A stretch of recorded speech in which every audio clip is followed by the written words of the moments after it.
नमस्कार, आप देख रहे हैं सच्चा भारत न्यूज और मैं संतोष माली। हम जहाँ मौजूद खड़े हैं वहाँ पर संभाजी नगर क्षेत्र में खड़े हैं औरंगाबाद में। और यहाँ पर टोल टैक्स पे आरटीओ ने जो एक छोटा सा कार्यक्रम किया जिसमें ड्राइवरों को भाग लिया और ड्राइवरों ने यहाँ पर आरटीओ साहब की बातें भी सुनी। ऐसी मोटर व्हीकल की ऐसी खूब बहुत सारी चीज़ें हैं जो बताई गई है, जैसे सीट बेल्ट है, आग बुझाने का बाटला, ये सुरक्षा को लेकर जो संदेश दिया है, ड्राइवरों को जागरूक किया है। यहाँ के जो आरटीओ संभाजी नगर के हैं, इन्होंने एक छोटा सा कार्यक्रम भी किया गया है। म्हणजे पुढे आपल्याला प्रॉब्लेम नाही। तसंच मागचे इंडिकेटर वगैरे क्लिअर आहे की नाही, आता आपण रात्री चालतो त्याच्यामुळे आपल्याला मागचे इंडिकेटर असणं खूप गरजेचं आहे। म्हणजे टेल लॅम्प, ब्रेक लाईट हे सगळं व्यवस्थित फंक्शन करणं, म्हणजे मागच्याला त्याचा त्रास होणार नाही। एक ड्रायव्हरची जबाबदारी असते, हे जर आपण काळजी घेतली त्याचं सगळ्यात पहिलं अगोदर हार्दिक अभिनंदन करतो। आणि त्यांनी माझ्या शब्दाला जागून 12:30 वाजता येण्याचा प्रयत्न केला आणि जवळजवळ पूर्ण आले, त्याबद्दल मी त्यांचं सगळ्यांचं मनापासून अभिनंदन करतो। सगळ्यात महत्त्वाची गोष्ट, सगळे चालक वर्ग गाडी चालवतात, रूल्स पण फॉलो करतात, काही करत नसतील तो भाग वेगळा आहे, परंतु प्रयत्न करायचा सर्वांनी रूल फॉलो करायचा। आणि महत्त्वाच्या 2-3 गोष्टी सांगणार मी, जे आपल्या स्वतःशी आणि आपल्या परिवाराशी आणि पॅसेंजर आणि त्यांच्या परिवाराशी पण रिलेटेड आहे। संपला, कारण एक चालकाच्या हातात स्टेअरिंगवरच सर्व काही डिपेंड असते।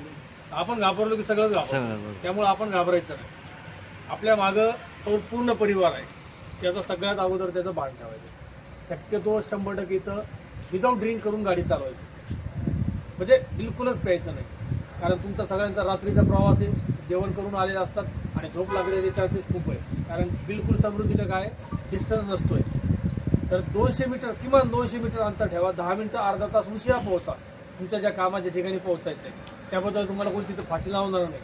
परंतु जर कधी हादसा झाला तर आपला पूर्ण परिवार जातोय, आपण तर जातोय पण आपल्या पाठीमागं जे आपला परिवार आहे, मुलं बाळं कुटुंब, याचं थोडं लक्ष द्यावा।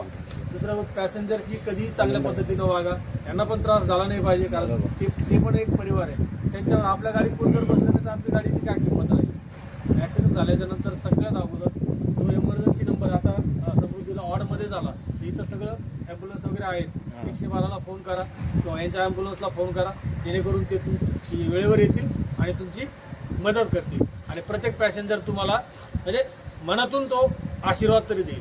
गाडीचा प्रवास सुखाचा झाला, शेवटला टोकाला प्रत्येक व्यक्ती हाच विचार करतो की मी इथून सेफ जाऊन सेफ पोहोचायला पाहिजे, तर ही काळजी घ्यायची। सीट बेल्ट लावल्यानं, आता तुम्ही एक सायरस मिस्त्रीचं तो वारला आहे, बघितलं का मागं त्याची गाडी किती 8 का 9 करोडची होती तरीसुद्धा तो वारला, कशामुळं? फक्त त्यानं सीट बेल्टचा वापर केला नव्हता। सीट बेल्ट जर लावला असता त्यानं तर तो 100% वाचण्याचे चान्सेस राहिले असते। गाडीमध्ये जेवढे सीट बेल्ट लावले होते सगळे वाचले, 3 का 4 होते, फक्त तो सायरस मिस्त्री वारला, त्यानं सीट बेल्ट लावलं आणि तो गाडीतून बाहेर फेकला गेला।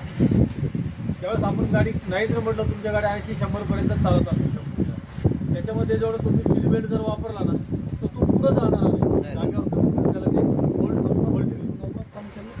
त्यामुळं ब्रेकचा हा ताबा स्वतःचा कुटुंब डोक्यात घेत करावं, बाकी काही नाही, कारण तुमच्या हातात सर्व काही आणि तुम्ही ते करू शकता। परंतु कधी ज्यावेळेस तुम्ही लेन कटिंग यामध्ये जाईपर्यंत तो आडवा येतो समोर, आणि समृद्धीला हादसा झाला वाचण्याचे चान्सेस खूप कमी आहे।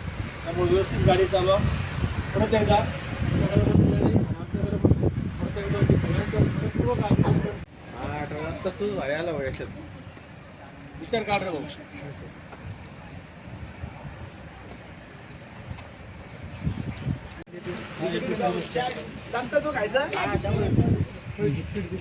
या मोबाईल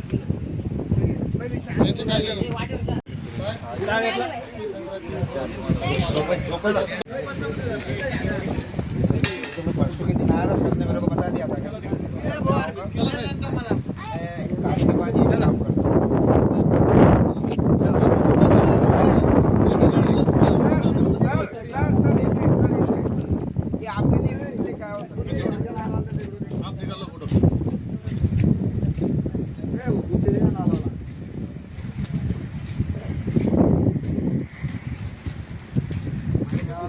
ओके हाँ।